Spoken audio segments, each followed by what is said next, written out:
Good morning, I'm Neva Manu, and this is your morning news fix for Thursday, 18th of January. In this update, concerns about the growing number of groups booking doctor's appointments under a single slot. General Practice New Zealand says it's a common issue, often a response to the long wait to get an appointment or families unable to afford multiple bookings. Christchurch resident Hine says it's a rising occurrence at the clinic she goes to, creating longer waiting room times for other patients and extra stress on staff. She understands people can't afford regular visits, but it's disrespectful to make others wait longer to be seen as their doctor sees unplanned patients. COVID is continuing to cast a shadow over our education system.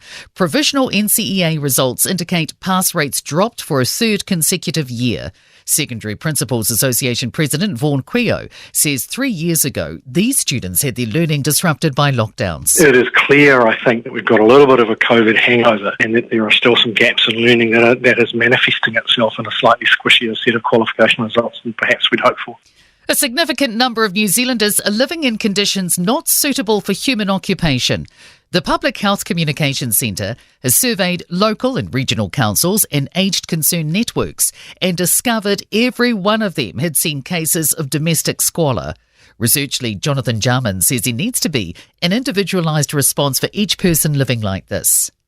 Golri's Gutterman faces 2 charges of shoplifting after 2 accusations emerged against her last week. The former Green MP will appear in Auckland District Court on February 1st. Jacob Jones reports. The charges relate to 2 alleged incidents at a Ponsonby store just days before Christmas.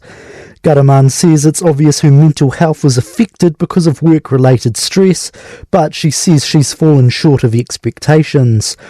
Police were seen at the former MP's Grey Lynn house yesterday. Meanwhile, a chance for the National Party to come together before it launches into its first full year in government.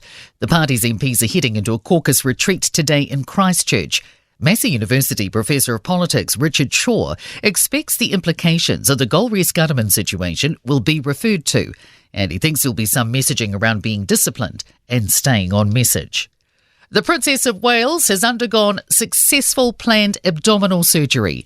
Kate will be in the London clinic for 10 to 14 days of treatment before returning home to recover.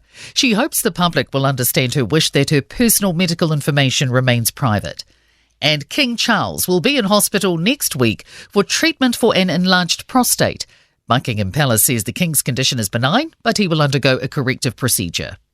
In sport, world number 1 Novak Djokovic has overcome a scare from local Alexei Poprin to reach the Australian Tennis Open 3rd round and keep his bid for a record 25th major alive.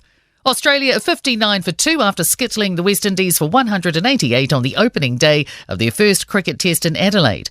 Corbin Strong is second after stage 2 of cycling's Tour Down Under.